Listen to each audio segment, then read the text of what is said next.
G'day everyone, I'm David Reidy and welcome to Piano Finally, a podcast by an old bloke who's learning to play the piano, finally.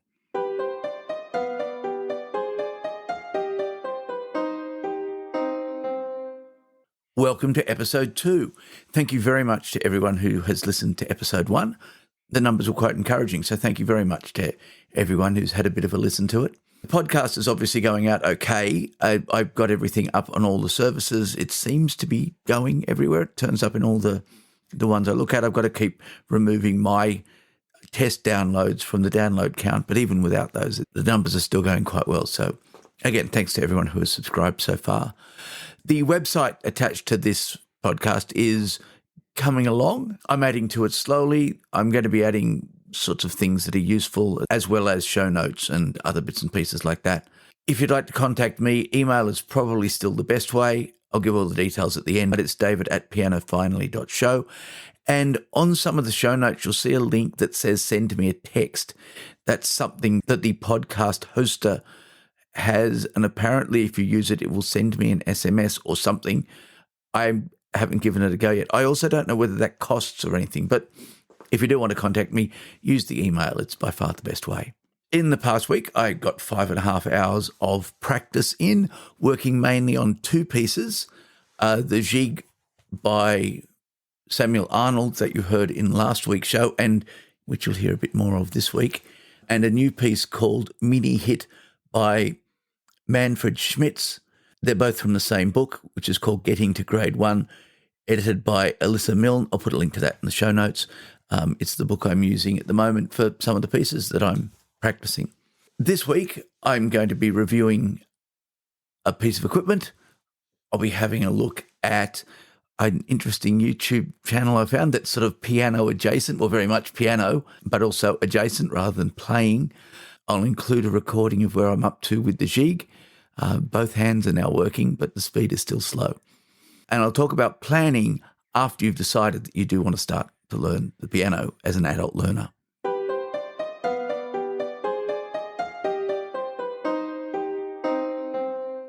This week's find on YouTube is a channel that is piano adjacent, definitely piano, but adjacent rather than playing, and it's the Piano Doctor. The Piano Doctor is a young bloke from West Michigan in the United States who basically goes around fixing people's pianos. He does it as a job. He also does some of it for free, but he makes videos when he goes around and does this. So if you want to see how things work inside a piano, it's really good. If you want a quick look at the things that can go wrong with pianos and how you would then fix them, it's really good for that as well. They're generally fairly short videos. They're quite entertaining. I find them really interesting, so I look forward to when he brings new ones out. He also runs a course on how to become a piano technician. Apparently, there is a worldwide shortage of piano technicians. If you're good with your hands and you don't mind, well, you'll see what ends up in some people's pianos by watching his videos. So if you like that sort of work, I suppose have a look at what he's got online as well for teaching you how to do it. I just find it's very interesting watching what has happened to people's pianos. And I suppose a bit of a warning if you're looking after your own piano, what not to do to make sure you don't end up in one of the Piano Doctor's videos. I'll put a link in the show notes to the Piano Doctor. I would thoroughly recommend, if you're a piano player, having a look. Obviously, he's mainly dealing with mechanical pianos, not digital pianos, and it's a great look at another side of dealing with music.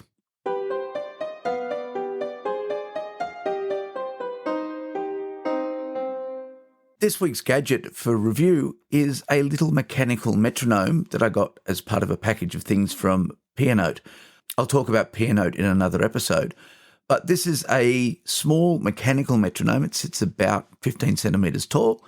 The metronome itself is made from a fairly durable plastic. It's very red in colour, hard to lose, and the bit that swings back and forth has a little clip at the top to hold it in place when you either want it to stay stopped or you want to put it back in the case. It just has a little cover that goes on the front of the case. With the cover in place, it's quite robust. The key also will come out of the side and can be stored at the bottom. It will fit in quite a small space if you needed to carry it with you if you're going practicing somewhere away from home. It doesn't do anything special except keep time, which of course is what a metronome is meant to do. And it works very simply. It has the advantage of being mechanical, so no batteries. It has a little key on the side that you wind it up. And once you've wound it up, you can set it off just by tapping it with your finger. And as you can hear, it ticks back and forth. It has a range of speeds that you can adjust it for. According to on the front, it goes from 208 beats per minute down to about 40 beats per minute. I haven't tested it to see how accurate it is. It seems fine. And as I'm not doing things that require really accurate timing, it's probably close enough for practice. As far as mechanical metronomes go, it's around about $80 US, which I think is a bit expensive. But as I said, I got it with a whole pile of other things, so it didn't cost anywhere near that much for me. There are many other ones very similar that are available on the market as well. If you do a quick search on Amazon or anywhere else for mechanical metronome, you'll find them in a range of prices from a few tens of dollars up to a few hundreds of dollars if you want sort of ones with nice wooden finishes and everything. As we all know, a metronome's sort of important sometimes for practicing, although I found by looking online that there are some people who disagree with that. I thought it was useful to have one to begin with, and as it was coming with a bundle of other things anyway, I got it. So I've used it a little bit. I actually have replaced it with another metronome that, again, I'll cover in another episode. It does the job well enough and is a useful addition to the practice routine. So that's the Tactile Piccolo metronome from Pianote, and as I said, I'll put a link to that in the show notes, but there are many other similar metronomes available from many manufacturers. And I'm sure your local music store will probably carry a whole pile of them as well.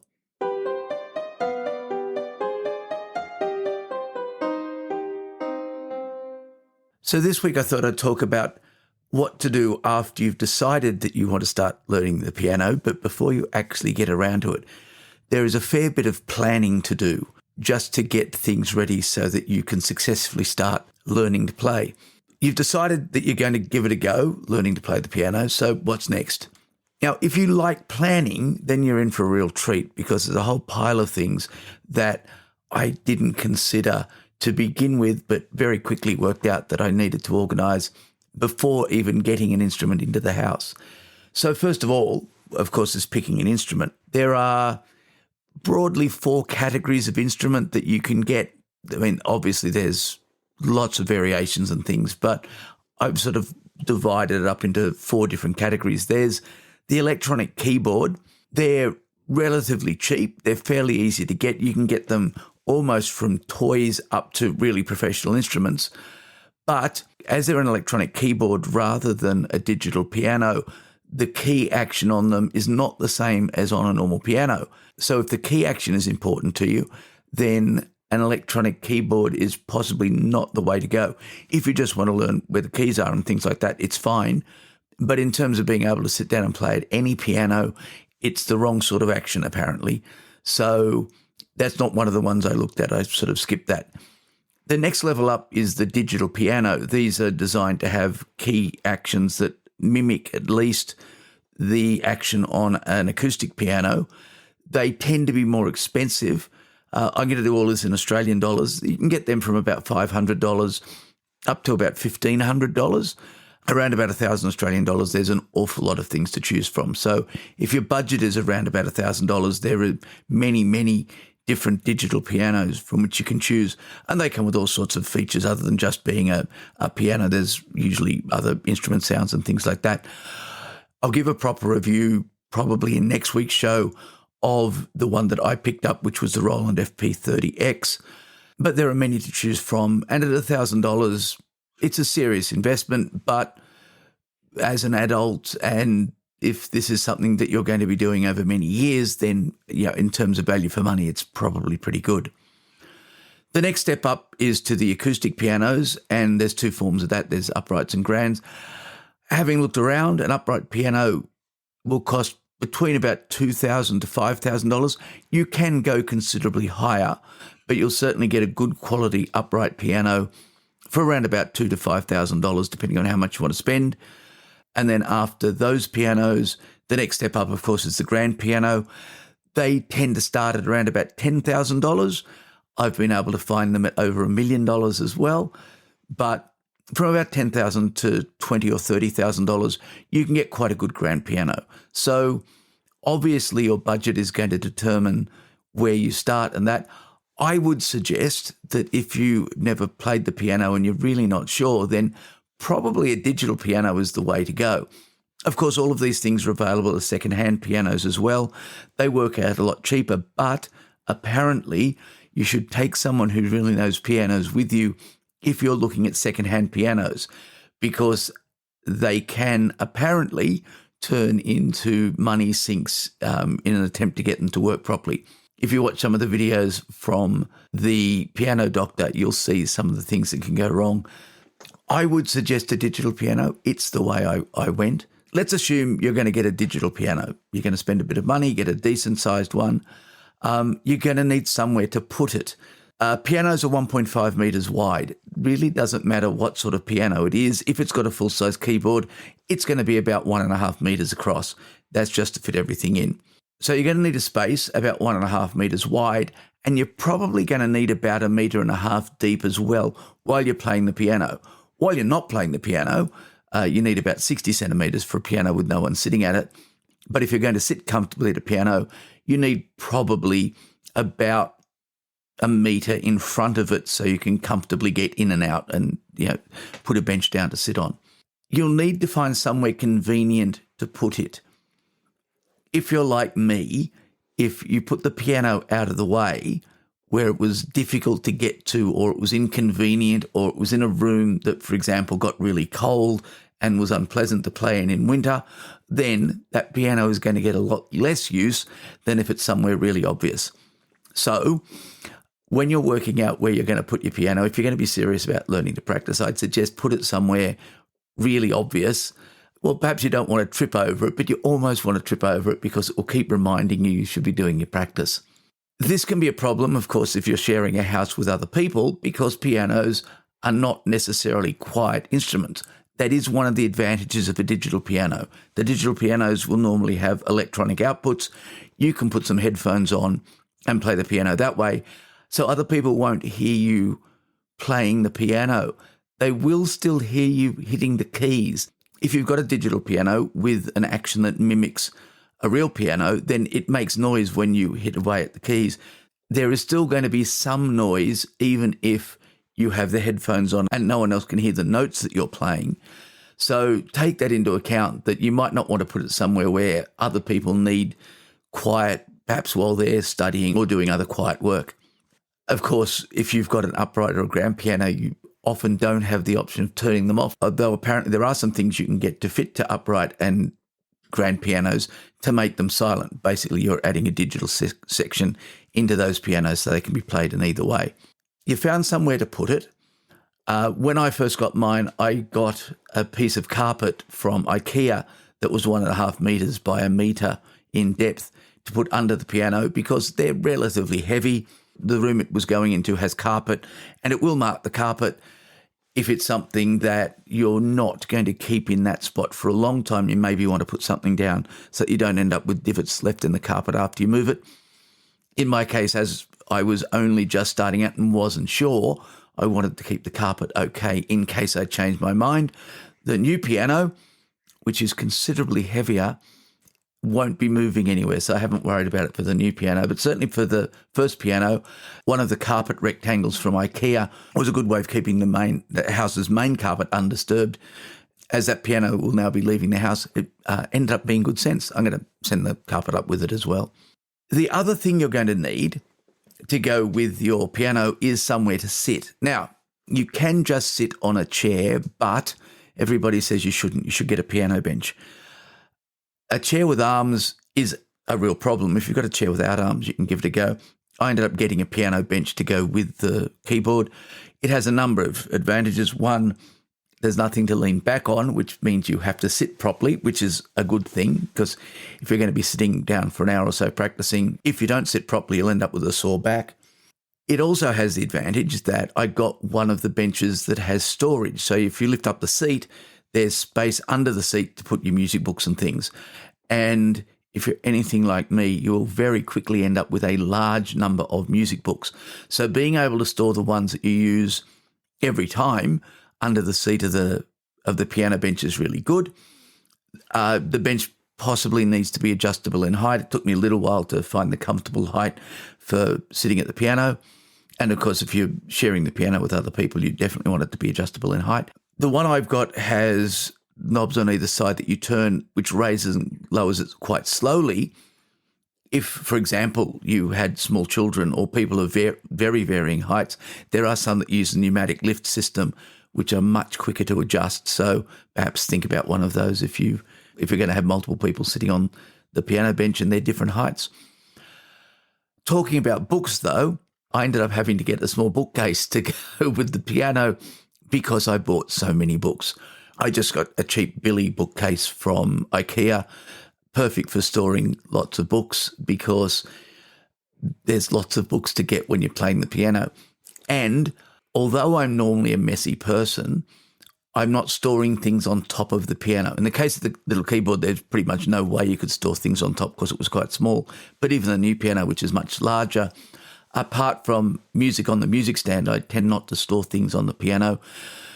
The main reason being that they rattle. If you've got anything, I mean, a book doesn't, but certainly if you put anything else on the piano, especially like the pair of glasses that I'm not wearing, they tend to rattle when you play and it gets quite distracting. So having a bookcase or somewhere else that you can store things while you're playing was a real add-on. That added a little bit to the space, but you need that as well. You also need to consider lighting and power. You need to be able to see the music clearly and the keyboard clearly if you're going to be playing. So you'll need a light of some sort, or you need to put it somewhere in a room that has got good lighting, perhaps preferably lighting that doesn't shine in your eyes. I've got a specialised piano light for the new piano, and I'll review that later, but certainly make sure that you've got a good roof light or a lamp that you can put pretty much behind you. The two main lamps I use in the room are off to the side, so they light the piano well, but I can't see either of them unless I turn my head, which is great. And, of course, if you've got a digital piano, you probably need power as well. You might have other things like lights or maybe a metronome that needs to be plugged in and other things, so you need to consider power. And, of course, as with most older houses, and my house was built more than 50 years ago, there are never enough power points and they're never on the right walls. You end up running cables around your house to plug everything in. Once you've picked your piano and you've got your space and you've got your bookcase and you've got your power and you've got your lighting, you're almost ready to begin. In the next episode, we'll look at what happens when all of that has arrived. You've got it all set up, you've got 88 keys in front of you, and you've got no idea where to begin.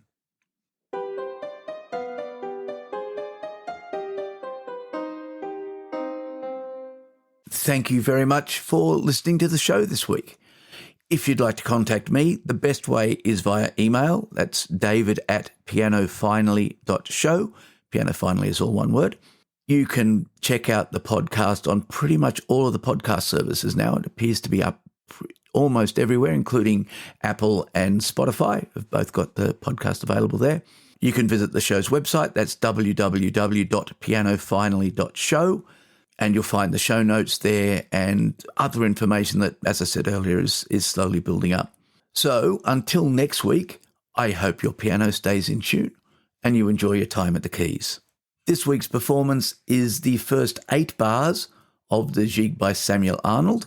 Last week I played it right hand only, quite slowly. This week, both hands, first 8 bars, still very slowly. Hopefully by next week, I'll have the whole piece working on both hands.